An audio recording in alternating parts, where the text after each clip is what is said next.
안녕하세요. 현재 초등학교 3학년이 된 아들과 함께 부산에서 살고 있는 30대 후반 여성입니다. 모처럼 평일 휴무라 아이를 학교에 보내고 집에서 혼자 커피 한잔 하며 쉬고 있네요. 가끔씩 유튜브로 음악을 듣기도 하고 챙겨보지 못했던 드라마도 많이 보고요.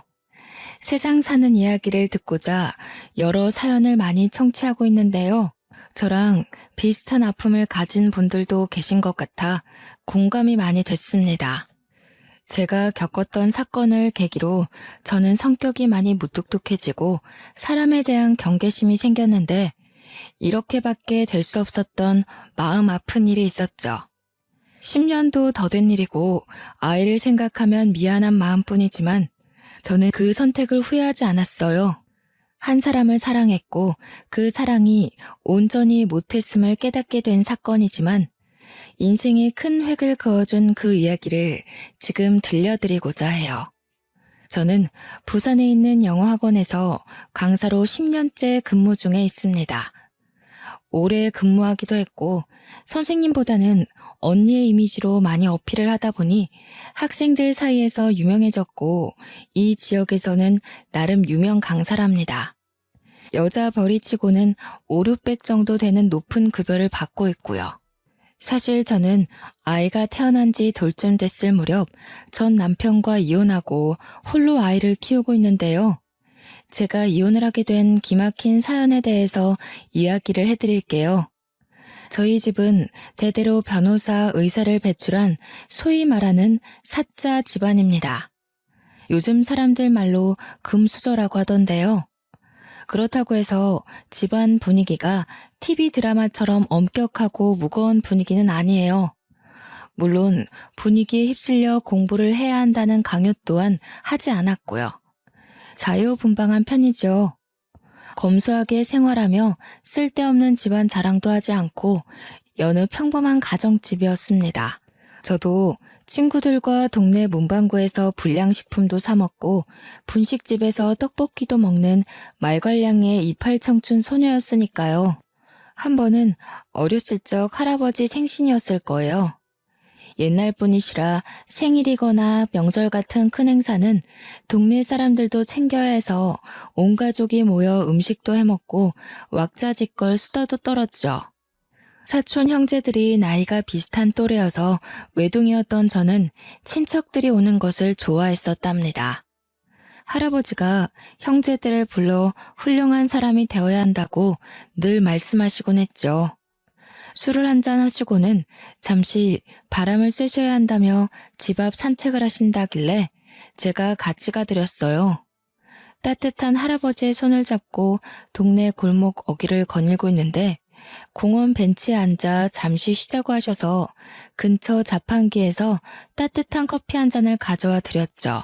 지훈아, 이 할아비가 늘 똑같은 말만 해서 지루하지? 노파심에 너희들에게 말을 해주다 보니 듣기 싫어할 수도 있을 것 같아서 말이오. 그래도 이 할애비가 하는 말 곡해하지 않고 잘 알아들을 수 있지? 이 할아비가 싫지 않아? 에이, 할아버지. 무슨 말씀을 그렇게 하세요. 당연한 말씀을 하신 건데요. 할아버지 말씀처럼 저희가 공부 열심히 해서 훌륭한 사람이 되어야 세상 사는 데 있어서 부족함 없다는 걸 누구보다 저희가 잘 아는걸요. 큰아빠댁이나 다른 사촌 형제들 다 그렇게 생각하고 있어요. 너무 걱정 마세요. 그렇다면 다행이구나. 난 우리 손주 녀석들이 꼰대 양반이 또 한 소리 하는구나 아니 곱게 생각할 줄 알았지. 이 늙은이가 은근히 소심하제. 왜 그러는지 이야기해 줄 테니 잘 들어봐. 그렇게 할아버지는 너털 웃음을 지으시며 말씀을 이어나가셨죠. 증조 할아버지께서는 어려서 부모님을 여의고 어느 양반집에서 머슴살이를 하셨다고 해요. 비록 집에서 심부름과 허드렛 일을 도맡아 하셨지만 양반 댁에서는 오갈 데 없는 어린 할아버지를 거둬주셨고 자식처럼 대해주셨다고 했는데 알고 보니 주변에서 덕망이 높기로 소문난 분들이셨대요. 부산에서 최첨단 댁 하면 누구나 알 정도로 덕망이 높은 분들이셨죠. 증조 할아버지는 그 은혜를 잊지 않으시려 누구보다 열심히 일을 하셨답니다. 1900년대 초반 증조 할아버지가 성인이 되셨을 무렵에 토지 소유권을 확립한다는 명분으로 일제가 얼토당토 않는 이유를 들어 양반들의 토지 수탈을 일삼았다고 해요. 그 양반 집은 농사를 크게 짓고 땅을 많이 가진 부자였는데 일본 놈들에게 빼앗기느니 우리가 잘 먹고 잘 살아야 쌓을 수 있다며 모든 재산을 독립자금으로 환원하고 일부는 할아버지를 비롯한 머슴살이를 하던 분들에게 나누어 주셨대요. 많은 양은 아니지만 집안을 보살펴온 솜씨로 잘 굴려서 대대손손 먹고 살 수 있게 해주겠다며 말이죠. 전쟁을 준비하느라 군량미가 부족했던 일제는 아니나 다를까 양반 댁을 목표로 삼고 어떻게든 재산을 몰수하려 했다고 해요. 당시 논을 증여받으신 게 있는데 군량미를 확보하기 위해서 상납하다시피 일본에 넘겨졌는데 할아버지는 그 시기에 논에서 나는 쌀을 이용해 쌀 장사를 하셨다고 합니다.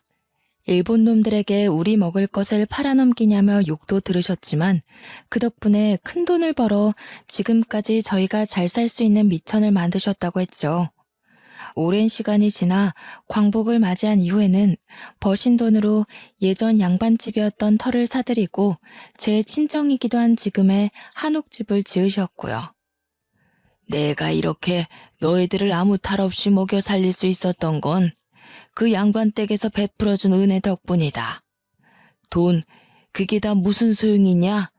사람 됨됨이가 제일 중요한 거야. 하지만 이 각박한 세상에서 너희들이 살아남으려면 대통령까지는 아니어도 남들이 무시할 수 없는 그런 직업을 가져야 한다. 나처럼 없이 살지 말고 편하게 좀 더 떳떳하게 살 수 있도록 말이다. 자신이 없어 살았던 기억에서일까 자식들이 잘 되기를 바라셨고 자신처럼 가난을 겪거나 남의 집 살이를 하는 것을 원치 않으셨다고 합니다.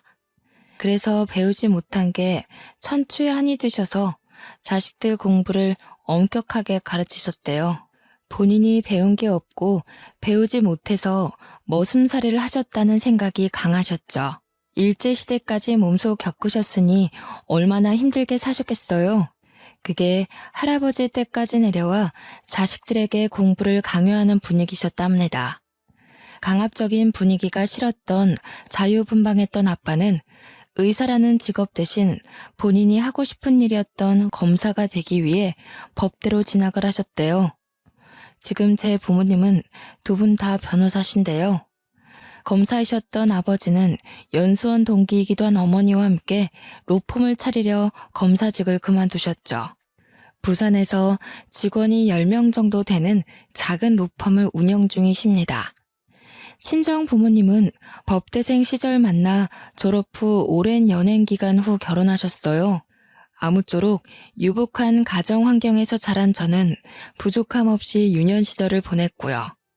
지금 생각해보면 할아버지가 왜 그렇게 공부해라 하셨는지 이해가 될 것도 같네요. 지훈아, 요즘 고민이 많아 보이네. 고생 많지 우리 딸. 엄마 아빠는 우리 지훈이가 하고 싶은 일을 하면 좋겠다. 할아버지나 다른 어른들의 말은 중요하지 않아. 너의 의지가 제일 중요한 거란다. 항상 뒤에서 응원하고 있을 테니 너가 하고자 하는 일이 무엇인지 생각해보렴. 그렇게 생각해주니 고마워요, 아빠. 솔직히 나는 아직 무엇을 하는 게 좋을지 판단이 서질 않아요. 내가 좋아하는 것과 잘하는 것.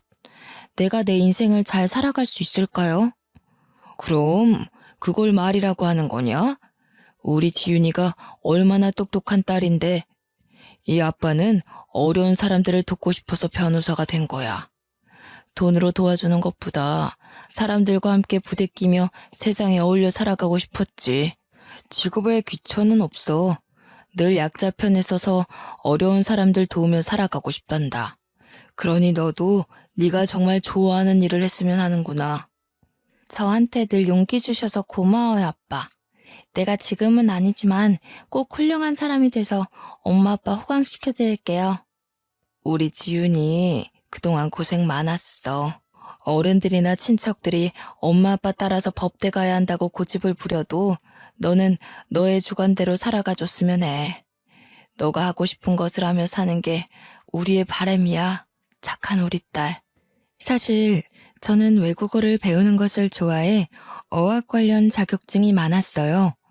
언어를 배운다는 것은 상당히 흥미가 있었고 언어를 통해 얻는 게 많다고 생각이 됐죠.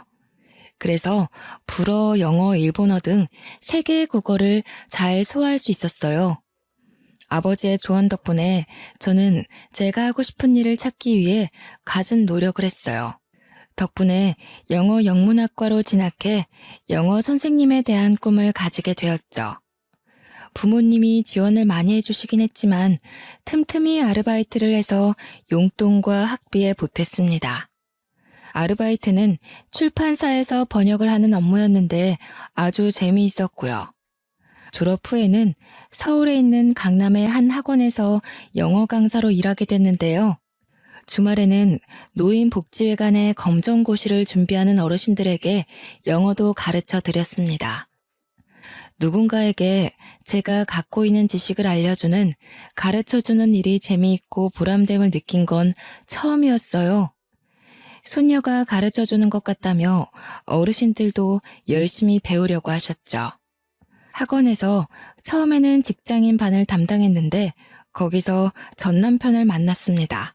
남편은 제약회사에서 근무하는 직장인이었고 영어를 배우기 위해 학원을 등록했다고 했죠. 남편과 나이도 같고 생긴 것도 곰처럼 둥글둥글하게 생겨서는 인상이 선했어요. 선생과 제자, 때로는 친구로 이야기를 하다 보니 자연스레 연락처를 주고받으며 연인 사이로 발전하게 됐습니다. 지윤아, 우리 이제 슬슬 결혼을 생각해보는 건 어떨까? 너랑 나도 이제 곧 30이고 자리도 어느 정도 잡았는데 연애 그만하고 나랑 결혼해서 행복하게 살자. 내가 가진 건 없지만 너 평생 행복하게 해줄 자신은 있어. 도훈 씨, 나도 결혼을 긍정적으로 생각하긴 하는데 우리가 과연 잘 살 수 있을까? 마음의 준비가 되지 않은 것 같아서 말이야. 뭐? 나는 너랑 만나는 그 순간부터, 아니, 만나오면서 결혼을 해야겠다고 생각했어. 우리 나이도 나이지만 만날 시간도 오래됐잖아. 결혼을 하면 조금 더 안정적으로 삶을 살아갈 수 있지 않을까? 3년의 연애 기간이 있었고 나이도 나이인지라 자연스레 결혼 이야기가 오고 갔습니다. 저는 집안에 대해 이야기를 하는 것을 별로 좋아하지 않았기 때문에 굳이 말할 필요성을 느끼지 못해 말을 하지 않았어요. 부모님이 로펌을 운영하고 계신다던가 사자 집안이라던가 그게 중요한 건 아니잖아요. 남편은 그저 부산에서 작은 법률사무소 하나를 운영하고 계신다고 알고 있었거든요. 남편에게 들은 시댁은 정말 평범한 집안이었어요. 공무원이시던 시아버지는 퇴직 후 아파트 경비를 하고 계셨고 시어머니는 시아버지의 연금을 받으며 생활하시는 여느 가정주부셨고요. 서울에 낡은 아파트를 한 채 갖고 계시고 노후 자금을 어느 정도 마련해 놓으신 상태라고 하셨습니다. 결혼하는데 문제될 건 없겠다 싶어 청혼을 받아들이고 서로의 집에 인사를 가게 됐죠. 어머, 어서 와요. 손이 고운 걸 보니 집에서 굉장히 귀하게 자랐나 봐요. 일을 하나도 안 해본 손이야. 돈이 많은 집안이어서 가정부를 쓰나? 이래가지고 우리 결혼하고 제대로 밥은 차려 먹을 수나 있겠어? 안녕하세요. 처음 뵙겠습니다. 이지윤이라고 합니다. 도훈 씨와 좋은 감정으로 잘 만나고 있어요. 말씀은 많이 들었습니다. 인사드리게 돼서 죄송합니다. 결혼은 어떻게 할 거야? 모아둔 돈은 좀 있고? 나이도 나이인지라 직장 생활한 지 꽤 됐으니까 돈 걱정은 하지 않아도 되겠지? 우리 집안이 공무원 집안인데 아들만 유별나지 뭐야. 그래도 그 유명한 제약회사에 떡하니 붙어서 들어갔는데 이 정도면 어딜 내놔도 아깝지 않지. 시댁에 처음으로 인사를 드리러 간 날이었는데 사실 저는 조금 어이가 없었습니다.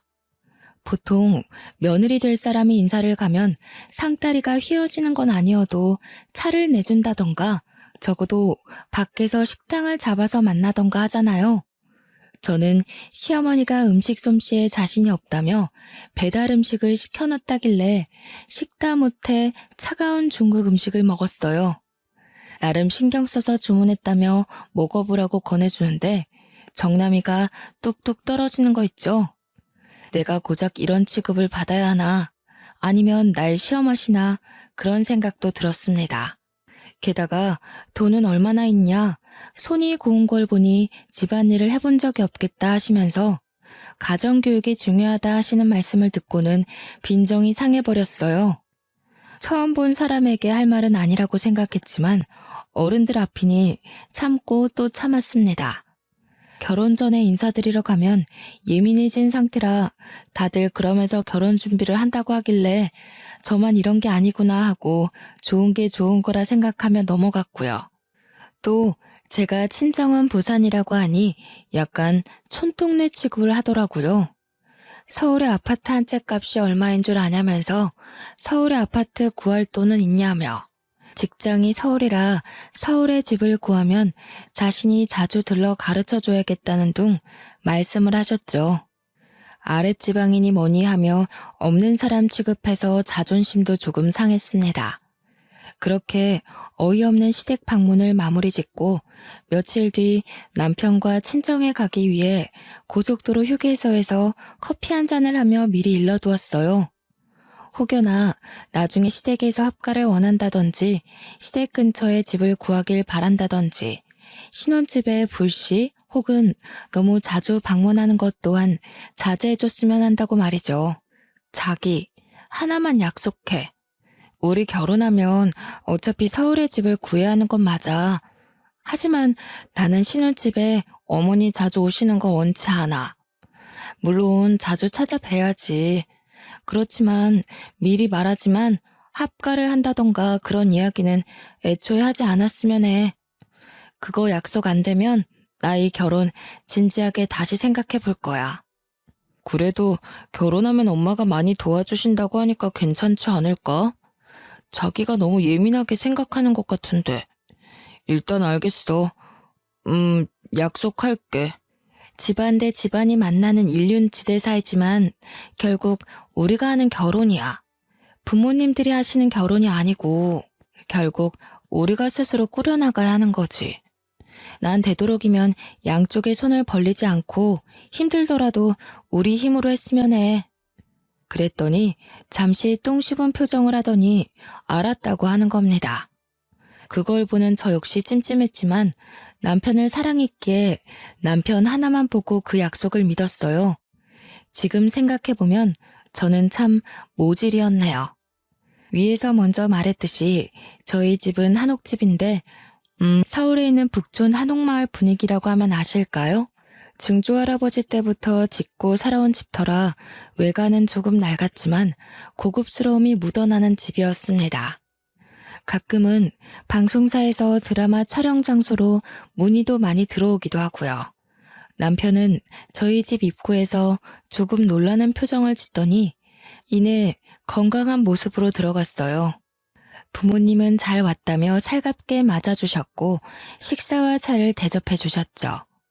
그제서야 남편은 우리 집안의 분위기, 재력 상황 등에 대해 대충 파악을 하는 눈치였어요. 막상 실제로 저희 집을 보니 예사집이 아니었구나 생각했겠죠. 신기하게도 저희 집에 인사를 다녀오고 난 뒤 남편과 시댁은 시간 끌 거 없다며 쇳불도 당김에 빼랬다고 결혼 진행을 서두르자는 뉘앙스를 풍겼습니다. 저는 남편과 양가의 손을 벌리지 않고 결혼 준비를 하고 싶었어요. 한사코 거절했는데도 불구하고 하나밖에 없는 소중한 딸이 결혼하는데 이 정도도 못 해주냐며 반강제적으로 강남에 제 명의로 30평짜리 아파트 한 채를 마련해 주셨어요. 결혼 선물이라며 마음 쓰지 말라고 하셨지만 저는 받기만 하는 것 같아 죄송할 따름이었습니다. 미리 신혼집에 들여놓을 혼수를 보러 다니는데 시어머니는 이런 게 좋다더라, 저런 게 좋다더라 하며 혼수를 두기 시작했습니다. 나중에는 본인이 아는 사람이 있으니 알아서 구매하게 카드를 달라고까지 하셨고요. 정중하게 거절했더니 역시나 똥 씹은 표정으로 그저 알겠다고만 할 뿐이었죠. 예, 준비는 잘하고 있니? 냉장고는 요즘 모니터도 되는 게 있다더라. 가전은 무조건 최신형으로 사야 한다. 괜히 좋은 게 아니잖니. 그리고 김치 냉장고는 필수로 사야 하는 거 알지? 이왕 사는 거 좋은 거 사라고 알려주는 거야. 너무 부담 갖지 말고 어른이 경험으로 하는 말이니 다 새겨들어. 그렇게 몇 개월의 시간이 흘러 저희는 결혼식을 올렸습니다. 허니문 베이비가 생겨 신혼을 즐길 틈도 없이 저는 아이를 임신하게 됐죠. 임신을 하고 몸이 좋지 않아 결국 강사일을 그만두고 집에서 재택근무를 했습니다. 대학 시절 아르바이트를 했던 출판사와의 인연이 닿아 번역을 하는 일을 할 수 있었죠. 임신 중에는 스트레스를 받으면 안 된다고 시어머니가 조금 덜 찾아오는 듯 했습니다만 그건 저의 크나큰 오산이었죠. 명분이 없어 오지 못하셨던 것뿐이고 아이가 태어나고부터는 손주가 보고 싶다는 핑계로 제 집 드나들듯 하는 거 아니겠어요? 정말 하루 걸러 한 번 일주일에 4, 5일은 오시는 것 같았어요. 매일 출근 도장을 찍으셨죠. 밤낮 바뀌어가며 육아와 일을 병행하는 탓에 몸이 너무 피곤하고 꼴이 말이 아니었습니다. 문제는 남편과 사전에 약속한 부분인데 지켜지지 않고 있어 짜증이 났습니다. 한 번은 밤을 꼴딱 새고 모유 수유를 하고 잠든 아기 옆에서 겨우 쪽잠을 자나 싶었는데 너무 자연스럽게 비밀번호를 누르고 들어오셔서는 커피와 다과 좀 내오라고 하시는 거예요. 집 비밀번호는 어떻게 하셨냐 물으니 남편이 편하게 다니라며 알려줬다지 뭐예요. 저는 너무 기가 막혔고 그 뒤로 합가한 것과 다름없는 생활이 시작되었어요. 그 시기에는 정말 이혼을 수백 번, 아니 수도 없이 되새겼습니다. 바보같이 아무 말도 안 하고 있었냐고요? 그럴 리가요. 저도 이렇게는 도저히 못 살 것 같아 시어머니께 정중하게 말씀드렸죠. 뻔한 대답만 돌아올 뿐이었고 소용이 없었습니다. 진짜 막무가내였어요. 내가 엄마가 돼서 우리 아들 집에 온다는 게 뭐가 문제니? 우리 귀한 손주 보러 오는 거니까 너는 너 볼일을 보면 되지 않니? 나 신경 쓰지 말고. 그리고 내 고등학교 동창들이 도훈이가 성공했다고 사는 집 좀 구경하고 싶다길래 내가 와서 식사라도 하고 가라고 했다. 괜찮지? 설마 했는데 정말로 고등학교 동창분들이 오셨어요. 이제 겨우 3개월 된 아기라 외부와의 접촉을 조심해야 하는 시기고 저도 몸조리가 덜 끝난 시기라 재택근무를 하지만 일을 하고 있는 입장이어서 너무 난감했습니다. 가지가지 한다라는 말을 정말 입 밖으로 내뱉고 싶었습니다. 아이를 생각하며 정말 이악 물고 겨우 버티다가 시어머니가 늦은 밤 집으로 돌아가시고 그때 처음으로 남편과 다툼을 했어요. 도훈 씨, 내가 결혼 전에 말했잖아. 너무 자주 찾아오시거나 하는 일 없었으면 한다고. 지금 이게 합가랑 다를 게 뭐야? 아직 아기도 어린데 손님들 잔뜩 데리고 오시고 어머니 오시면 손도 안 씻고 수호 만지시잖아. 난 되게 불편해. 그리고 이 집 우리가 살고 있긴 하지만 엄연한 내 집이야. 편하게 쉴 권리가 있는 내 공간이라고. 뭐? 그래, 당신 명의로 된 집이지. 그래도 엄마가 얼마나 자랑하고 싶었으면 그랬겠냐? 조금 이해해 줄 순 없어? 왜 이렇게 예민하게 구는 거야? 그냥 당신이 조금만 양보하면 안 돼? 와서 수호도 봐주시고 편하잖아. 그리고 자꾸 자기 집 명의 어쩌고 하는데 엄마는 이 집 공동명인 줄 알아. 그래서 나랑 수호는 안중에도 없다 이거야? 한마디 상의도 없이 집 비밀번호를 알려드려서 아무 때나 찾아오시질 않나. 나 샤워하고 있거나 그럴 때 얼마나 난감한 줄 알아? 그놈의 집이 뭔 대수라고. 당신도 너무한다 진짜 너무해. 엄마한테는 내가 잘 말해볼 테니까 당신도 조금은 이해해줘. 집 얘기를 하자 남편의 표정이 어두워지더군요. 제 집이라는 사실에 자존심이 상했는지 시어머니께는 저희가 모은 돈 그리고 남편이 대출을 받아 마련한 집이라고 거짓말을 했나 보더라고요. 그러니 그렇게 시어머니가 찾아오실 수밖에요. 며칠이 지나고 모유 수유를 하고 있는데 아니나 다를까 비밀번호를 멋대로 누르고 들어오셨어요. 오자마자 드라마에서 보던 잔소리를 시전하시는 게 아니겠어요? 저는 대꾸할 힘도 없어 그저 대답만 하고 있을 뿐이었어요. 아니, 대답하고 싶지 않았죠. 예, 아무리 애 보고 일한다 치지만 집안 꼴이 너무 엉망이지 않니? 시애미가 왔는데 가만히 앉아서 왔냐고 대꾸라도 해야 하는 거 아니니? 모유 수유는 또 자세가 왜 그 모양이야. 다 하면 저녁 준비 좀 하거라. 오늘 볼일을 좀 보고 왔더니 너무 배고프다 얘. 그런데 정말로 문제인 건 이러한 행동을 남편이 있을 땐 하지 않으신다는 겁니다. 어떻게 하는지 출장을 가거나 야근을 할 때만 오셔서는 저렇게 날리신 건지. 저는 너무 스트레스를 받아 시어머니가 돌아가신 뒤 친정 부모님께 이야기를 했어요. 그랬더니 다음날 아침 비행기로 바로 서울에 올라오시더라고요. 일부러 남편이 일찍 퇴근할 때까지 기다리셔서는 왜 이렇게 늦게 오냐며 밥은 할 줄 아냐고 아기 기저귀는 갈 줄 아냐면서 쉴 틈 없이 잔소리를 하셨어요. 당연히 시어머니도 와 계셨고 저희 부모님이 계신 걸 보고 놀라신 눈치셨고요. 육아는 같이 해야 한다며 시어머니가 있든 없든 남편을 다그치셨는데 얼마나 꼬숩던지 속이 다 후련했습니다.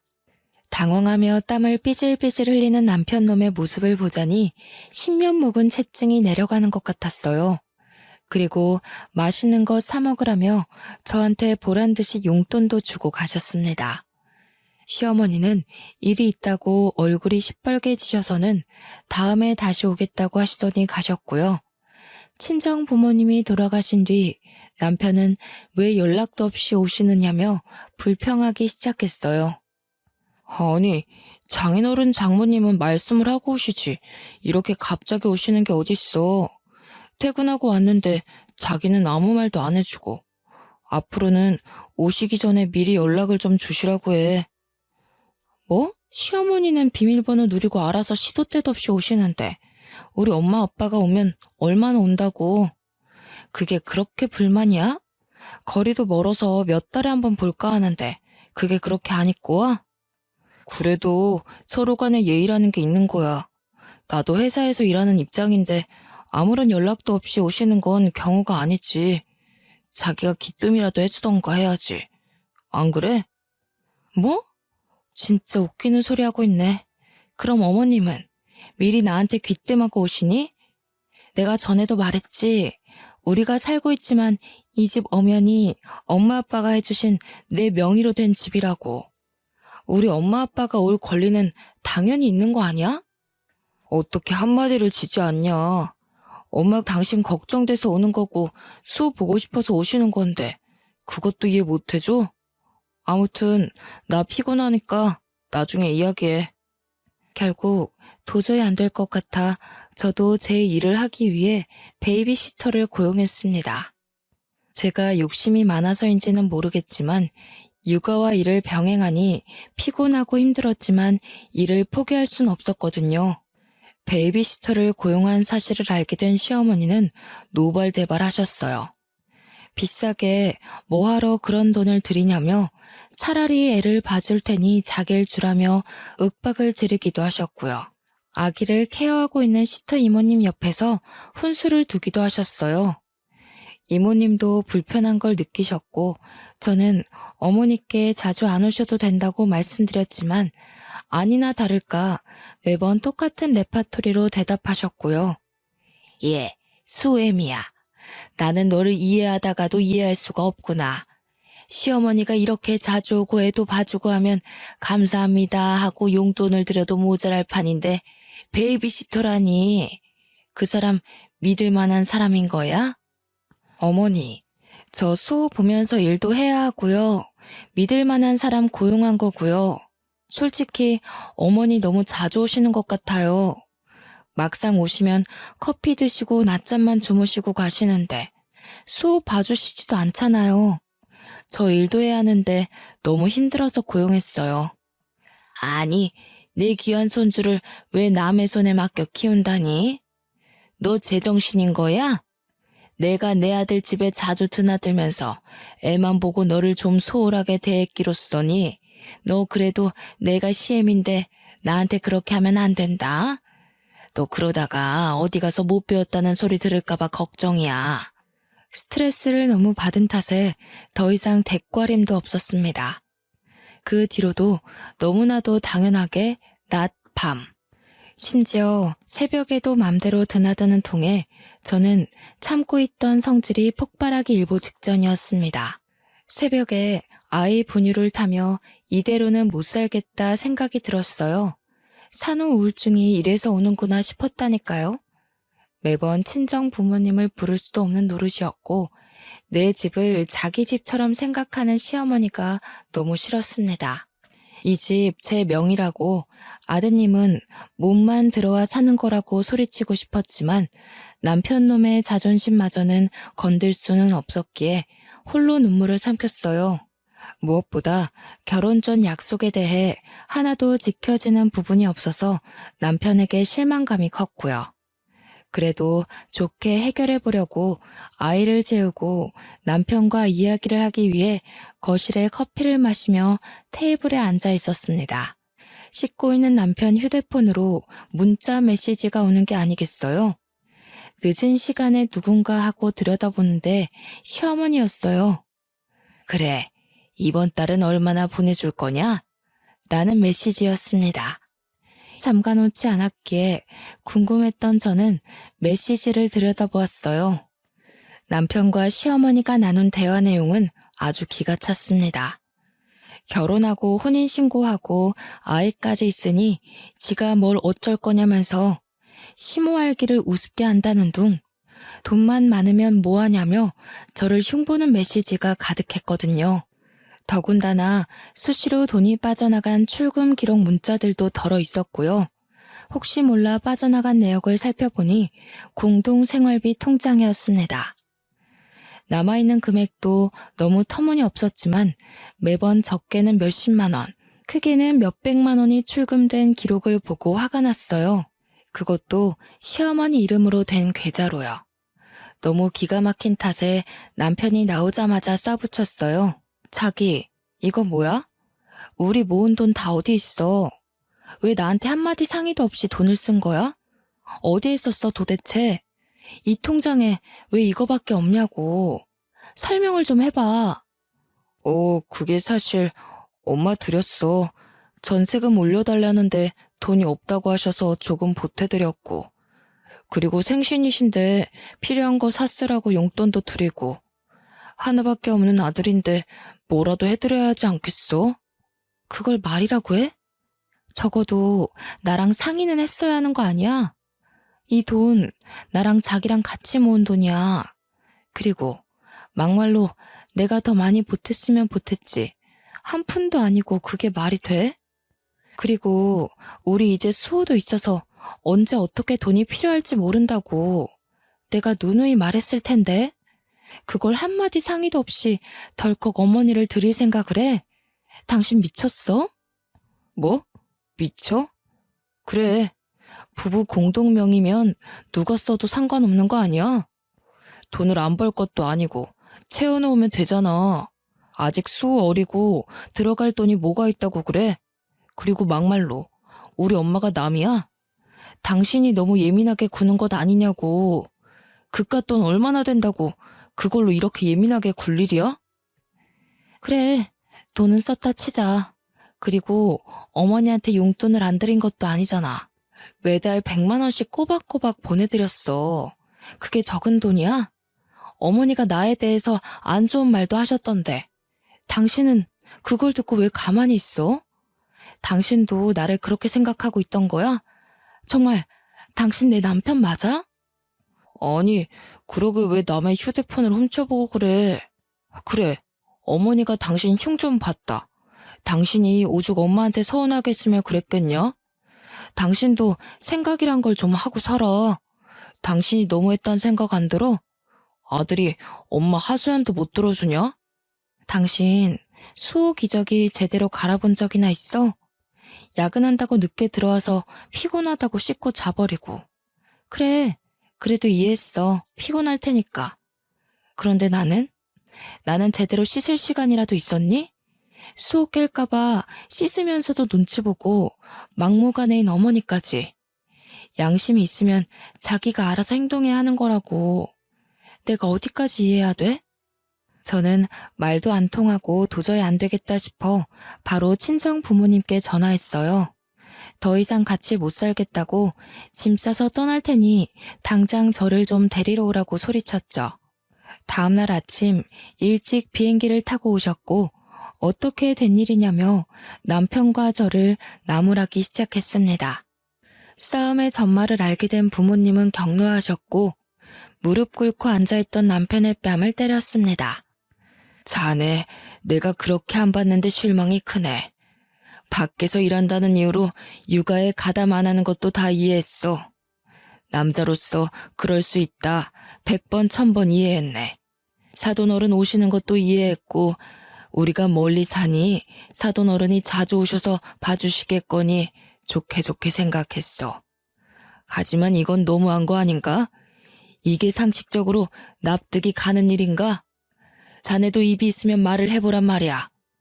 내 귀한 딸 데려다가 고작 이렇게 살려고 결혼했어? 친정아버지는 평소 사람은 사람에게 잘해줘야 한다며 화조차 잘 안 내는 분입니다. 함부로 사람을 대해선 안 된다는 생각을 하신 아버지인데 하나밖에 없는 딸이 이런 수모를 겪고 있으니 화가 머리끝까지 나신 거였죠. 아버지는 남편을 시켜 당장 시어머니로 오시라고 했어요. 잠시 뒤 시어머니는 익숙하게 비밀번호를 누르고 들어오시며 신경질을 내셨어요. 그 모습을 보고 저희 부모님은 기막혀 하셨습니다.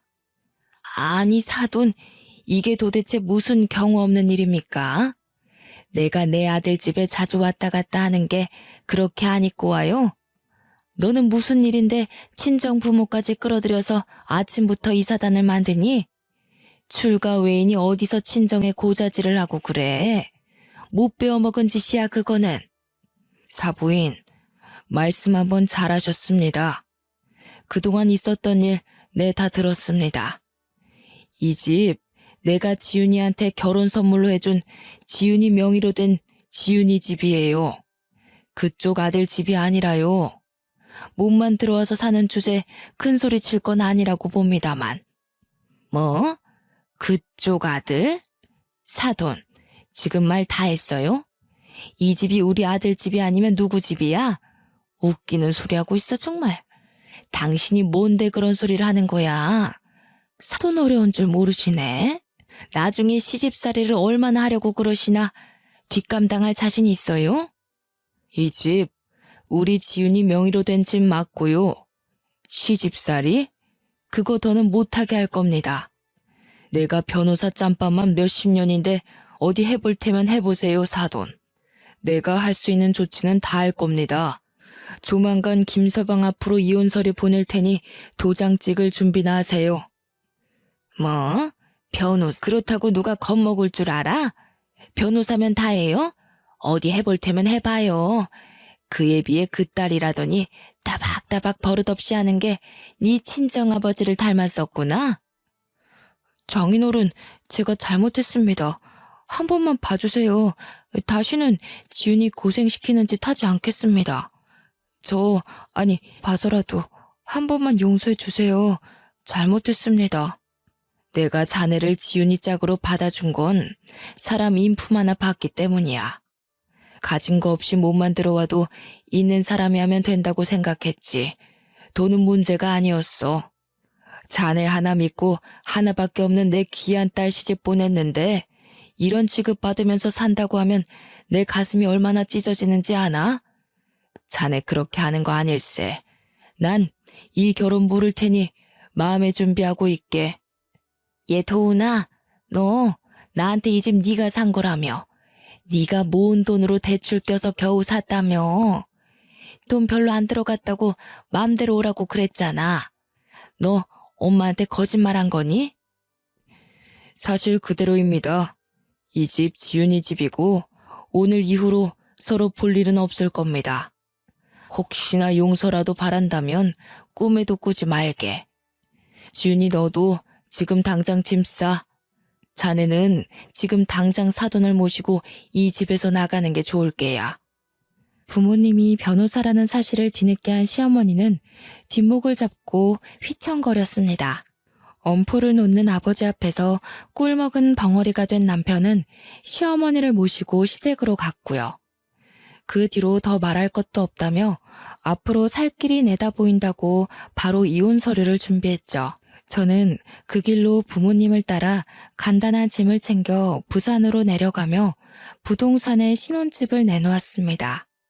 더 이상 살 가치가 없는 집이었고 부모님이 사주신 소중한 집이었지만 부모님도 그렇게 더럽혀진 집 더 이상 살 가치가 없다며 처분하라고 하셨어요.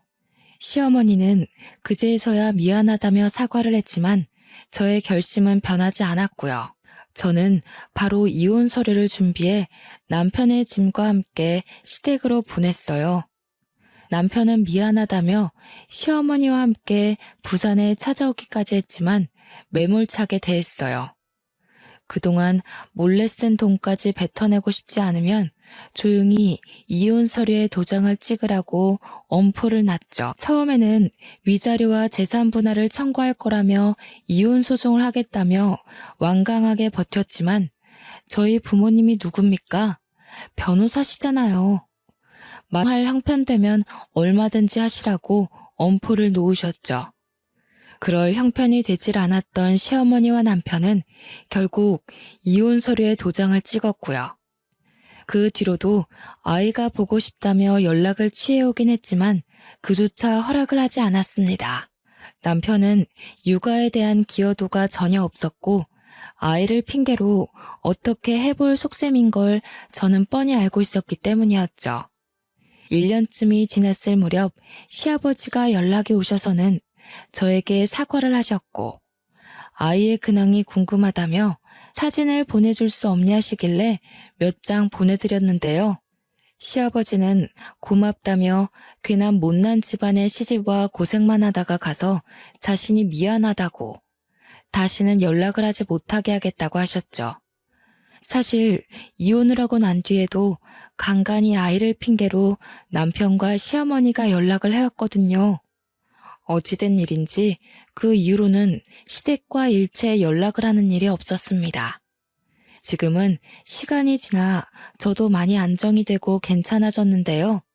아이에겐 미안하지만 그때 이혼하지 않았으면 아마도 지금까지 불행하게 살았을 거예요.